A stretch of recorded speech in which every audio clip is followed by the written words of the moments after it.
Hello बच्चों, मैं Gautam Kumar, chemistry faculty, Bhardwaj career classes.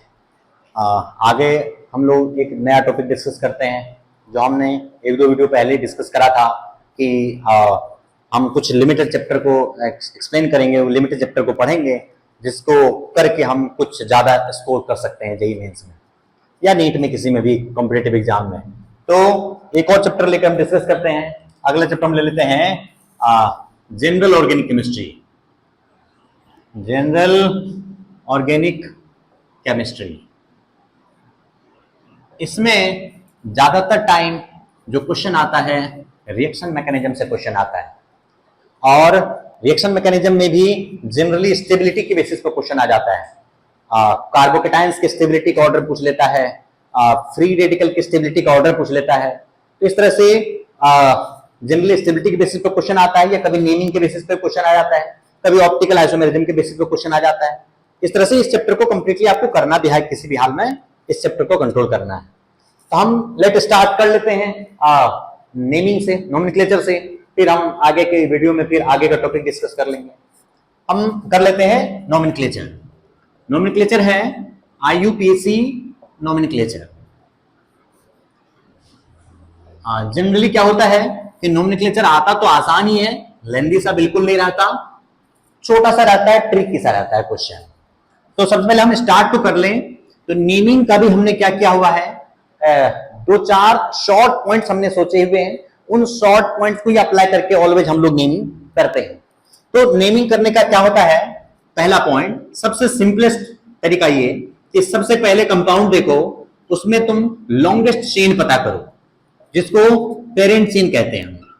Parent chain पहले पता कर लो। सेकंड पॉइंट होता है कि उस चेन की नंबरिंग करना, 1 2 3 4 नंबरिंग करते हैं। तो सेकंड पॉइंट होता है हम उसकी नंबरिंग करते हैं, चाहे लेफ्ट से स्टार्ट करो, राइट से स्टार्ट करो, नंबरिंग करो। तीसरा पॉइंट होता है कि ब्रांचेज को, जो सब्स्टिट्यूएंट ग्रुप है, ब्रांचेज नेम और substituent groups name, substituent group के नेमिंग करते हैं हम। और चौथा पॉइंट होता है पेरेंट चेन का नाम करना, पेरेंट चेन की नेम करते हैं हम। और अगर कंपाउंड में फंक्शनल ग्रुप जुड़े हुए हैं तो पेरेंट चेन की नेम करने के बाद फंक्शनल ग्रुप हम लोग ऐड करते हैं। तो ये शॉर्ट तरीका ये है कि इस 5 पॉइंट को आप ध्यान रखें और इस 5 पॉइंट को ही अप्लाई करें किसी कंपाउंड की नेमिंग करने के लिए। हम इन्हीं 5 पॉइंट को ही अप्लाई करेंगे। जरा देखिए, हम एक एग्जांपल ले लेते हैं और सिर्फ इन 5 पॉइंट को अप्लाई करके हम नेमिंग करेंगे। कुछ कुछ चीज बीच वाली बात है जो आपको याद रखना होता है। लेट अगर हम एक कंपाउंड ले लेते हैं, ये कोई ये कंपाउंड ले लिया हमने, ये ले लिया जी हमने, थोड़ा सा कॉम्प्लेक्स सा कंपाउंड ले लेते हैं हम। ये हमारे पास कंपाउंड है। इस कंपाउंड में हर कार्बन पर हाइड्रोजन है, वो आपको ऑटोमेटिकली समझना पड़ेगा। हर कार्बन टेट्रा वैलेंसी पूरा करता है, मतलब 4 बॉन्ड हर कार्बन बनाता है। उसके लिए जितना बॉन्ड ऑलरेडी बना हुआ है उस बॉन्ड को ध्यान रखते हुए बाकी जो बॉन्ड बचे हुए हैं 4 में, उतना हाइड्रोजन आप डाल दिया करें हर कार्बन पर। तो लेट हम इसकी नेमिंग स्टार्ट करते हैं। तो नेमिंग स्टार्ट करने के लिए सबसे पहला काम हमने कहा कि आप इसमें लॉन्गेस्ट चेन पता करें। तो लॉन्गेस्ट चेन पता करने के लिए तरीका है कि आप एक एंड से दूसरे एंड को जाओ और दूसरे एंड तक जाने में मैक्सिमम कार्बन एटम आ जाना चाहिए। अच्छा, कभी कभार ऐसा होगा कि एक से ज्यादा डायरेक्शन में चलने पर क्या होगा कि बराबर कार्बन एटम आ रहा होगा। जैसे कि एक डायरेक्शन में चला, एक कार्बन एटम आ गए पेरेंट चेन में, दूसरे डायरेक्शन से चला तो भी एक कार्बन आ गए, तीसरे डायरेक्शन से चले तो भी एक कार्बन आ गए पेरेंट चेन में। तो उसके लिए क्या करना होगा कि अगर एक से ज्यादा डायरेक्शन में पेरेंट चेन बन रहे हो, ज्यादा कार्बन एटम आ रहे हो, तो आपको क्या करना है कि उस डायरेक्शन को पेरेंट चेन लेना है, उसको पेरेंट चेन लेना है जिसमें ज्यादा नंबर ऑफ ब्रांचेज हो। इसको भी ध्यान रख करके हम करेंगे। अगर फंक्शनल ग्रुप कंपाउंड में जुड़ा हुआ है तो आपको ध्यान रखना है कि पेरेंट चेन इस तरीके से लेना है कि वो फंक्शनल ग्रुप उस लॉन्गेस्ट चेन में जरूर इंक्लूड हो जाए, भले ही वो चेन छोटा क्यों नहीं पड़ जाए, लेकिन फंक्शनल ग्रुप उसमें जरूर इंक्लूड हो जाए। खैर, वो आगे की बात है और एग्जांपल लेकर हम डिस्कस करेंगे। फिलहाल हम इस कंपाउंड को लेकर डिस्कस करते हैं। इसमें क्या करना है, हमारे को एक एंड से दूसरे एंड को जाना है मैक्सिमम कार्बन एटम लेते हुए। तब जरा देखिए हमारे पास रास्ता है पेरेंट चेन लेने के लिए। यहां से स्टार्ट होकर के हम आगे की तरफ बढ़ते हैं, यहां से स्टार्ट होकर के 1 2 3, अगर इस कार्बन पर पहुंचे तो ऊपर की रास्ता है और इधर की तरफ भी रास्ता है। तो अगर यहां से स्टार्ट होकर के हम यहां पर पहुंचे हैं और 3 कार्बन हो रहा है और ऊपर चलने के बाद 2 ही कार्बन एक्स्ट्रा हो रहा है, ऊपर ऑब्वियस हम नहीं जाएंगे क्योंकि 2 ही कार्बन एक्स्ट्रा हो रहा है पेरेंट चेन बनने के लिए। इसके आगे इतने सारे कार्बन दिख रहे हैं, हम पेरेंट चेन लेने के लिए यहां से स्टार्ट होकर के हम आगे की तरफ बढ़ जाएंगे। फिर इस कार्बन पर पहुंचेंगे, यहां चलने के बाद फिर से ऊपर की तरफ 2 रास्ता है, ऊपर भी चलने का है लेकिन 2 ही कार्बन है और आगे की तरफ इतना सारा कार्बन पड़ा हुआ है, हम उसको भी छोड़ देंगे, हम आगे बढ़ जाएंगे। फिर इस कार्बन पर जब पहुंचे हम, यहां से भी हमारे को नीचे जाने का रास्ता है, 2 कार्बन एक्स्ट्रा है लेकिन आगे की तरफ और ज्यादा कार्बन है, इसको भी हम छोड़ देंगे, हम आगे बढ़ लेंगे। फिर इस कार्बन पर जब पहुंचे तो यहां से ऊपर चलने पर इस कार्बन को छोड़ करके यहां से ऊपर चलने पर 2 कार्बन एक्स्ट्रा हो रहा है, यहां से इस तरफ चलने पर 2 कार्बन एक्स्ट्रा हो रहा है, और जब हम इस जगह पर पहुंचे हैं तो यहां से ऊपर 2 कार्बन है, यहां से इधर चल रहे हैं तो हमारा 3 कार्बन है। तो ऑब्वियस बात है कि हमें ज्यादा कार्बन को अगर पेरेंट चेन में लेना है तो हम ऊपर ना जाकर के हम आगे की तरफ जाएंगे और यहां से नीचे की तरफ आएंगे। यहां पर ये हो गया इसका maximum carbon, including maximum branch भी हो जाएगा। हम इसका ये भी मान सकते थे, यहां से स्टार्ट करके भी हम इधर को तरफ जा सकते थे, लेकिन यहां से इधर को जाना और यहां से इधर को जाना इक्वल है, सेम ही बात है। 1 2 3 ये कार्बन तीसरा कार्बन हो रहा हो, अगर ऊपर से चल के इधर आ रहे हैं तो 1 2 3, और यहां से चल के भी यहां जा रहे हैं तो भी ये तीसरा कार्बन है। दोनों में कोई ब्रांच नहीं है, इसलिए हम दोनों में किसी को भी इंक्लूड कर सकते हैं पेरेंट चेन बनाने के लिए। ये हमारा हो गया इसका पेरेंट चेन। अब इसमें सब्स्टिट्यूएंट ग्रुप, ये जो बच गए, ये जो बच गए, ये बच गए, ये बच गए और ये बच गए, ये सारे सब्स्टिट्यूएंट ग्रुप है। सब्स्टिट्यूएंट ग्रुप का क्या मतलब, एक है CH3, ये CH2, फिर ये भी CH2 CH3, हाइड्रोजन अपने आप से पूरा कर दें आप लोग, ये बन गया, ये सारे ब्रांचेज हो गए, सब्स्टिट्यूएंट ग्रुप हो गए। अब क्या करना है, इस चेन का हमें नंबरिंग करना है। सेकंड काम हमने लॉन्गेस्ट चेन पता कर लिया, सेकंड काम हमें क्या करना है, इसका नंबरिंग करना है। तो नंबरिंग करने के लिए आपके पास 2 डायरेक्शन है, आइदर यहां से स्टार्ट होकर के वहां को जाओ या यहां से स्टार्ट होकर के इधर को आओ। तो उस तरफ से चलना है जिस तरफ से चलने पर ब्रांच को लोअर पोजीशन मिलते हो, सब्स्टिट्यूएंट ग्रुप को लोअर पोजीशन मिलते हो, उधर से नंबरिंग स्टार्ट करेंगे। तो उसके लिए क्या करते हैं हम लोग, ब्रांचेज के पोजीशन इंडिकेट कर देते हैं। लेफ्ट की तरफ से अगर हम नंबरिंग करते हैं, यहां से स्टार्ट करते हैं 1 2 3, थर्ड कार्बन पर एक ब्रांच हुआ, फिर फोर्थ कार्बन पर एक ब्रांच हुआ, फिर फिफ्थ कार्बन पर एक ब्रांच हुआ, फिर सिक्स्थ कार्बन पर एक ब्रांच हुआ, फिर 7th कार्बन पर एक ब्रांच हुआ। और अगर इस तरफ से हम स्टार्ट करते हैं तो भी हमारा क्या होता है, यहां से अगर 1 स्टार्ट करते हैं 1 2 3 कार्बन पर एक ब्रांच है, फोर्थ कार्बन पर एक ब्रांच है, फिर फिफ्थ पर एक ब्रांच है, फिर 6th पर ब्रांच है, 7th पर ब्रांच है, 3 4 5 6 7। तो राइट की तरफ से कर रहे हैं तो भी हमारा 3 4 5 6 7 ब्रांच का पोजीशन हो रहा है, और लेफ्ट से कर रहे हैं तो भी हमारा 3 4 5 6 7 ब्रांच का पोजीशन हो रहा है। फिर इस सिचुएशन में हम क्या करें, ऐसे सिचुएशन को देखने के लिए हमें फिर क्या देखना होता है, जो ब्रांच जुड़े हुए हैं उस ब्रांच का अल्फाबेटिकल नेम क्या है। जिस ब्रांच का अल्फाबेटिकल नेम पहले आते हो अल्फाबेटिकली, उसको पोजीशन भी पहले मिलनी चाहिए।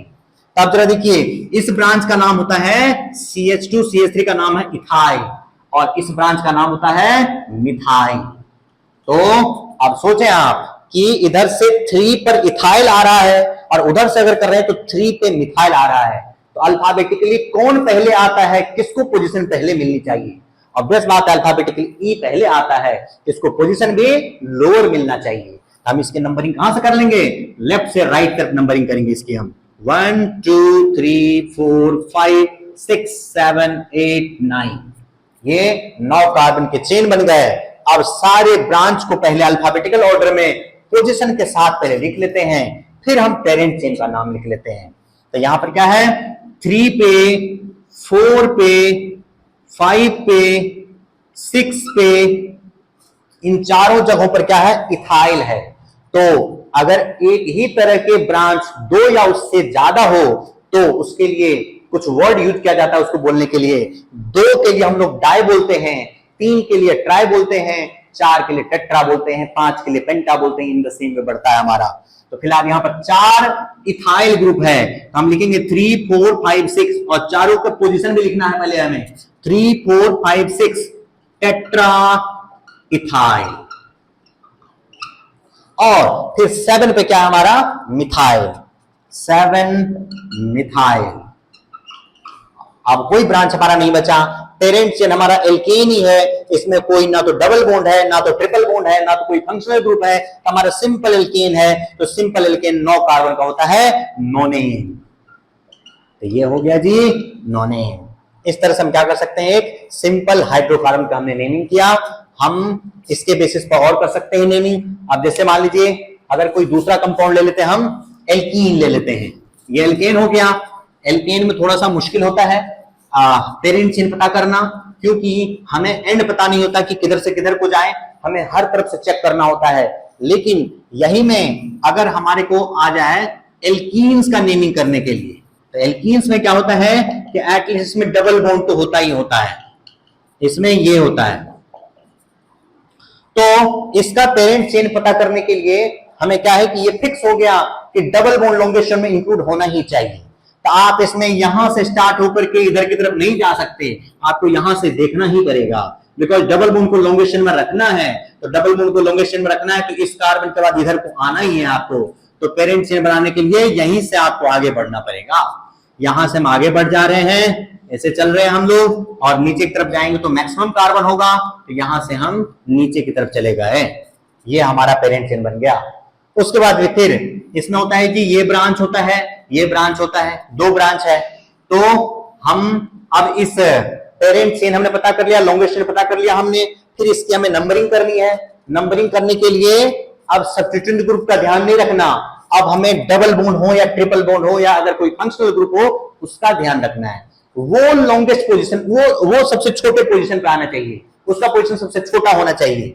हम क्या करें कि इसका नंबरिंग अगर इधर से करें तो 2 पे डबल बॉन्ड आता है, अगर यहां से करें तो 1 2 3 4 5 पे डबल बॉन्ड आता है। तो अगर इस तरफ से अगर करें हम तो इस कार्बन के लिए डबल बॉन्ड काउंट किया जाएगा, और इधर से अगर हम नंबरिंग करें तो इस कार्बन के लिए डबल बॉन्ड काउंट किया जाएगा। तो इधर से करें तो सेकंड पोजीशन पर, सेकंड कार्बन पर डबल बॉन्ड आया, और इधर से किया अगर हमने तो 5th पोजीशन पर जो है डबल बॉन्ड आया। तो डबल बॉन्ड का पोजीशन लोअर रखने के लिए हमें नंबरिंग कहां से करना होगा, लेफ्ट से करना पड़ेगा। 1 2 3 4 5 6 7 कार्बन का चेन बना। अब हमारे ये ब्रांच हो गया, ये ब्रांच हो गया, पहले इसको अल्फाबेटिकली लिखना है हमें। तो क्या बन जाएगा, 3 पे इथाइल, 5 पे मिथाइल, ये हो गया CH2 CH3, इथाइल हो गया, ये मिथाइल हो गया। 3 इथाइल 5 मिथाइल, और टोटल कितने कार्बन का चेन बना, 7 कार्बन का चेन बना। तो 7 कार्बन के चेन को हम हेप्ट बोलते हैं, और डबल बॉन्ड 2 पे है तो डबल बॉन्ड के पोजीशन को भी इंडिकेट करना है, ये बनेगा हेप्ट 2 इस तरह से हमने एल्कीन का नेमिंग किया। और भी इस तरह के और कंपाउंड आएंगे, साइक्लिक कंपाउंड होंगे, एसाइक्लिक कंपाउंड में फंक्शनल ग्रुप वाला कंपाउंड होगा। तो हम और भी इसको आगे डिस्कस करेंगे, लेकिन अगले वीडियो में करेंगे। आज के लिए फिलहाल ये इतना ही। इसलिए बच्चों, और भी अगर आपको इस तरह के और कंपाउंड चाहिए और इस तरह के क्वेश्चन चाहिए, बाकी ट्रिकी क्वेश्चन और भी चाहिए, तो हम नेक्स्ट अगले वीडियो हम डिस्कस करते रहेंगे। तो आप प्लीज इस चैनल से जुड़ जाएं, भारद्वाज करियर क्लासेस के चैनल से, ताकि फ्यूचर वाला वीडियो भी आपको मिले और आगे आपका इंप्रूवमेंट हो। Thank you.